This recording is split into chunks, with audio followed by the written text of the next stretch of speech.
नमस्कार दोस्तों study online 24 में आपका स्वागत है।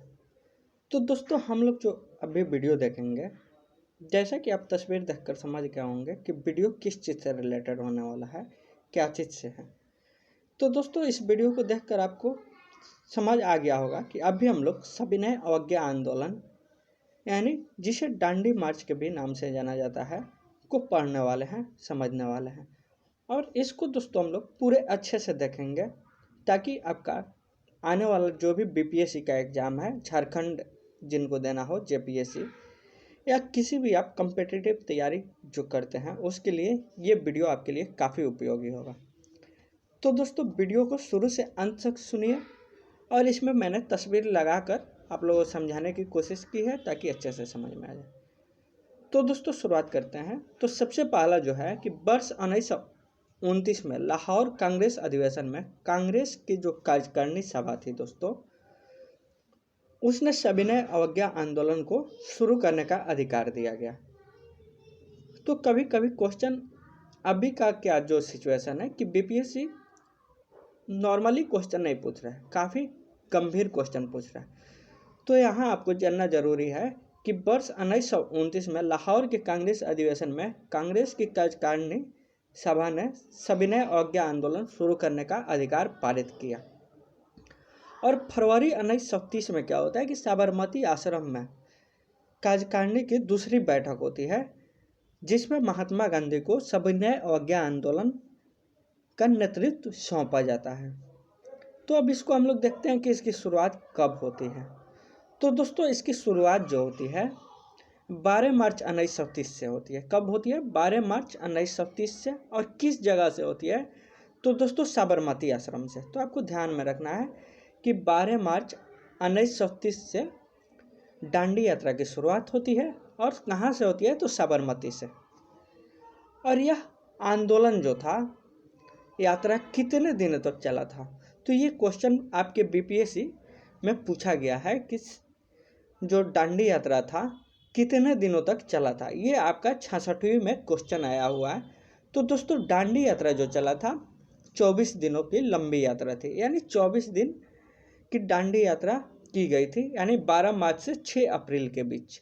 तो आपको ध्यान में रखना है कि डांडी यात्रा यानी सविनय अवज्ञा आंदोलन जो शुरू हुआ उसमें जो डांडी यात्रा हुई, डांडी मार्च, ये कब से कब चला? तो 12 मार्च से 6 अप्रैल। और कुल कितना दिन चला? तो दोस्तों 24 दिन चला। तो आपको ध्यान में रखना है 24 दिन चला। और ये यात्रा जो था 4 जिलों से गुजरा। कितने जिलों से? 4 जिलों से, और 48 गांव इनमें शामिल थे। तो आपको ध्यान में रखना है। और बहुत सारे दोस्त कंफ्यूज हो जाते हैं कि डांडी यात्रा की अंतिम कहाँ हुई थी? तो डांडी नामक स्थान पर हुई थी। और शुरुआत कहाँ हुई थी? साबरमती में। अब एक और इम्पोर्टेंट क्वेश्चन आपको ध्यान में रखना है, मतलब इम्पोर्टेंट फैक्ट्स है जो आपको ध्यान में रखना है। तो कुल दूरी तय कितनी की गई थी इस यात्रा में? तो 240 मील। कितनी? 240 मील की दूरी तय की गई थी गांधी जी के द्वारा। समय लगा था 23 दिन। और 24वें दिन दोस्तों नमक बनाकर उन्होंने नमक कानून तोड़ा था। अब यहाँ सवाल उठता है कि डांडी यात्रा में गांधी जी के सहयोगी कितने थे, अनुयायी कितने थे? तो दोस्तों 78 लोग थे। और 78 में कुछ महत्वपूर्ण जो थे आपको मैं संख्या बता देता हूँ कि गुजरात से दोस्तों 31 लोग थे। कितने लोग थे? 31। महाराष्ट्र से दोस्तों 13 लोग थे। उत्तर प्रदेश से 8 थे। कच्छ से जो गुजरात में है दोस्तों 6 लोग थे। और केरल से 4 थे। पंजाब से 3 थे। राजपूताना से भी दोस्तों 3 थे। और बम्बई से 2 थे। सिंध से 1 थे। नेपाल से 1 थे। तमिलनाडु से 1 थे। तो ये कुछ आपको महत्वपूर्ण चीज़ें मैंने बता दिया कि 78 लोगों में मुख्य रूप से कहाँ कहाँ के रहने वाले थे? तो सबसे अधिक गुजरात से थे। ये आपको ध्यान में रखना है। अब क्या होता है आगे कि गांधी जी 24 दिनों की यात्रा करके 26 अप्रैल 1930 को डांडी में सांकेतिक रूप से नमक कानून बनाकर नमक कानून का उल्लंघन किए, यानी सविनय अवज्ञा आंदोलन को शुरू किए। एक और इम्पोर्टेंट फैक्ट्स है कि नमक सत्याग्रह को गरीबों की लड़ाई के नाम से जाना जाता है, यानी गरीबों की लड़ाई कहा गया है। तो इस चीज़ को आपको ध्यान में रखना है कि नमक कानून जो है उसको दोस्तों, नमक सत्याग्रह को गरीबों की लड़ाई कहा गया है। और एक और आप फैक्ट्स आप नोट करते चलें, आप नोट कर लीजिए वीडियो को पढ़ करके। पहले दिन जो था दोस्तों, गांधी जी कितने किलोमीटर की यात्रा किए थे, तो ये चीज़ें भी आपको जाननी जरूरी हैं। क्योंकि क्या होता है कि आजकल कोई भी पीसीएस का एग्ज़ाम इतना टफ हो गया है कि ये लोग बहुत अंदर से क्वेश्चन पूछते हैं। तो आपको ये चीज़ें ध्यान रखनी है कि गांधी जी पहले दिन यात्रा कितने दिनों के किए थे, तो 21 किलोमीटर। यानी पहले दिन गांधी जी जो यात्रा किए थे 21 किलोमीटर चलने के बाद असलाली नामक गांव में पड़ाव डाला था। और उस रात दोस्तों गांधी जी लगभग 4000 लोगों के सामने भाषण दिए थे। तो ये भी आपको ध्यान में रखना है कि पहले दिन की यात्रा कितने दिन की है, 21 किलोमीटर। और असलाली गांव जो था एक, वहाँ पड़ाव डाले थे, यानी उस रात को वहाँ ठहरे थे और 4000 लोगों के बीच अपना भाषण दिया था। और एक और इम्पोर्टेंट फैक्ट मैंने आपको बता ही दिया कि गरीबों की लड़ाई के नाम से किसको जाना जाता है, तो दोस्तों नमक सत्याग्रह को। नेक्स्ट है कि इस सत्याग्रह में हजारों सत्याग्रही लोग थे जो गांधी जी का साथ दिए। और यहाँ तो सूरत में दोस्तों 30,000 लोगों ने गांधी जी का स्वागत किया। तो ये भी याद रखने का फैक्ट है कि दांडी मार्च में सूरत में कितने लोगों ने गांधी जी का स्वागत किया था, तो दोस्तों 30,000 लोग। और जब गांधी जी अपने लास्ट चरण यानी अंतिम पड़ाव में जब दांडी के मुहाने पर पहुंचते हैं तो वहाँ 50,000 से ज़्यादा लोग थे, यानी 50,000 लोग वहाँ मौजूद थे। तो ये आपको ध्यान में रखना है। और 6 अप्रैल को दोस्तों क्या होता है कि गांधी जी मिट्टी का जो ढेका, जिसको मिट्टी का ढेला देहात में कहा जाता है, को उठाकर चुटकी भर नमक बनाते हैं और नमक कानून का उल्लंघन करते हैं। तो ये चीज़ें आपको ध्यान में रखनी है। नेक्स्ट, अब इसमें कुछ विशेष बातें हम लोग जानते हैं। कुछ लोगों ने गांधी जी का मजाक भी उड़ाया, कुछ लोगों ने इस आंदोलन को अच्छा भी बताया। तो दोस्तों सुभाष चंद्र बोस के अनुसार गांधी जी के इस अभियान की तुलना नेपोलियन के एल्बा से पेरिस की ओर किए जाने वाले अभियान से की गई थी। तो ये आपके क्वेश्चन बन सकते हैं कि गांधी जी के दांडी यात्रा की तुलना किसके द्वारा नेपोलियन के एल्बा से पेरिस की ओर किए जाने वाले अभियान से की गई है। तो ऑप्शन आपको जैसे 2-4 दे दिए जाएंगे।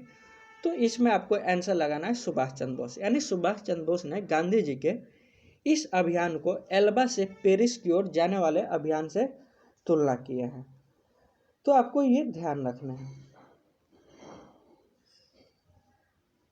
नेक्स्ट क्या है, जैसे कि आप इमेज में भी देख रहे हैं कि गांधी जी अपने अनुयायियों के साथ कैसे चल रहे हैं, जा रहे हैं। और एक और अंग्रेजी समाचार के संवाददाता थे बेल्सफोर्ड। और ये बेल्सफोर्ड क्या कहकर खिल्ली उड़ाते हैं कि क्या एक सम्राट को केतली के पानी उबालने से हराया जा सकता है। यानी इन्होंने दोस्तों गांधी जी का मजाक उड़ाया। तो ये भी क्वेश्चन पूछा जा सकता है कि किस पत्रकार ने, किस संवाददाता ने ये कहा था कि क्या एक सम्राट को एक केतली में पानी उबालने से हराया जा सकता है। तो ये जो कथन था दोस्तों बेल्सफोर्ड ने उड़ाया था। किसने उड़ाया था? बेल्सफोर्ड ने। लेकिन गांधी जी ने इसका उत्तर भी दिया था। गांधी जी ने इसके जवाब में क्या कहा था कि समुद्र के जल को तब तक उबाल सकते हैं जब तक कि डोमिनियन स्टेट नहीं मिल जाता। तो ये जो आंसर दिया गया था स्टेटमेंट समाचार पत्र ने कहा था, यानी बेल्सफोर्ड के जवाब में। तो इस पर हमको विशेष ध्यान नहीं देना है। नेक्स्ट हम देखते हैं कि दोस्तों इस यात्रा में गांधी जी के साथ कौन कौन थे।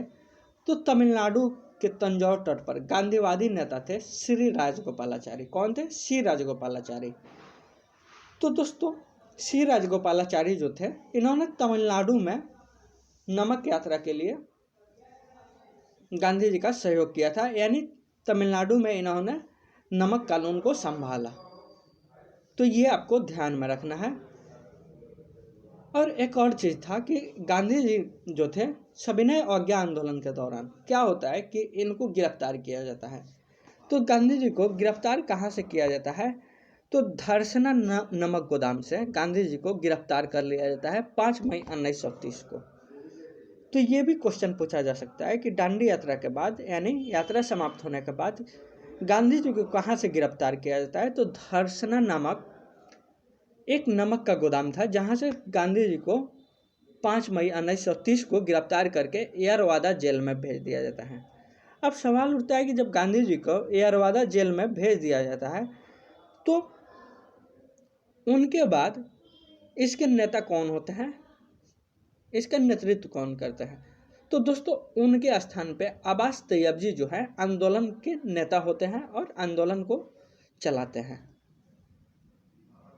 उनकी भी गिरफ्तारी हो जाती है। अब उनकी गिरफ्तारी हो जाती है तो फिर इसका नेतृत्व कौन करता है? तो दोस्तों सरोजिनी नायडू करती हैं। कौन करती है? सरोजिनी नायडू।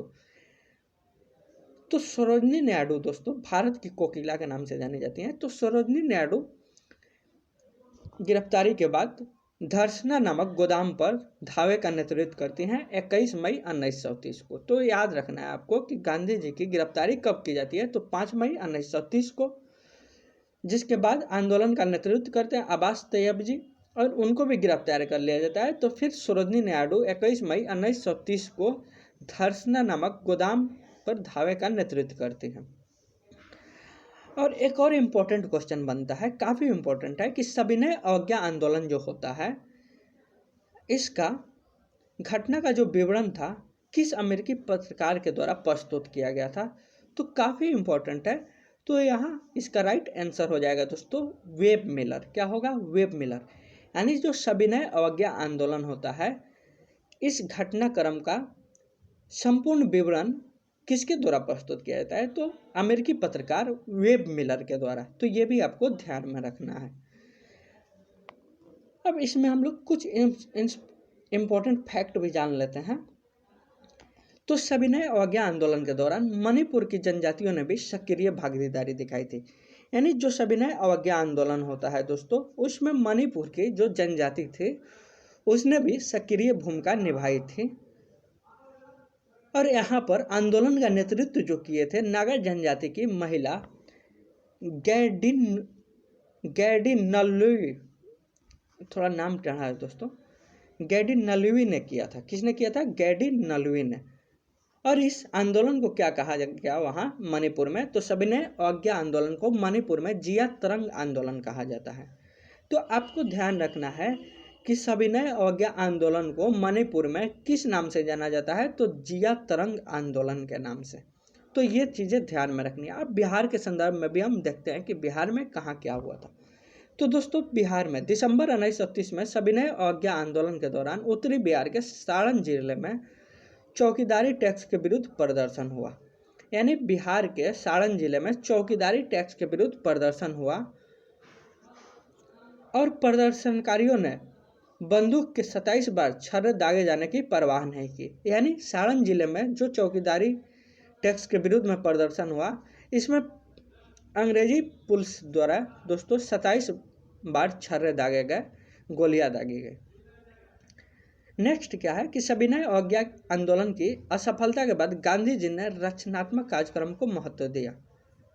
तो ये चीज़ें आपको ध्यान में रखनी है जो आपका सविनय अवज्ञा आंदोलन से रिलेटेड था। और इसी के दौरान दोस्तों 2 मार्च 1930 को गांधी जी ने इरविन को एक पत्र लिखा और 11 सूत्री मांगों को मांग की है।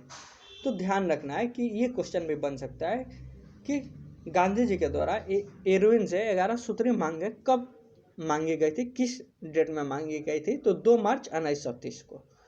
तो ये सारे चीज़ आपको ध्यान में रखना है जो काफ़ी इम्पोर्टेंट है। तो दोस्तों उम्मीद है कि ये वीडियो आपको काफ़ी अच्छा लगा होगा और ये आप अच्छे से समझ गए होंगे। तो आप लोग दोस्तों वीडियो को पॉज करके या 1-2 बार सुन लीजिए, सारे क्वेश्चन आपको याद हो जाएंगे। चूँकि पीसीएस का आपको एग्ज़ाम देना है तो दोस्तों ये सारे क्वेश्चन इम्पोर्टेंट है। धन्यवाद दोस्तों।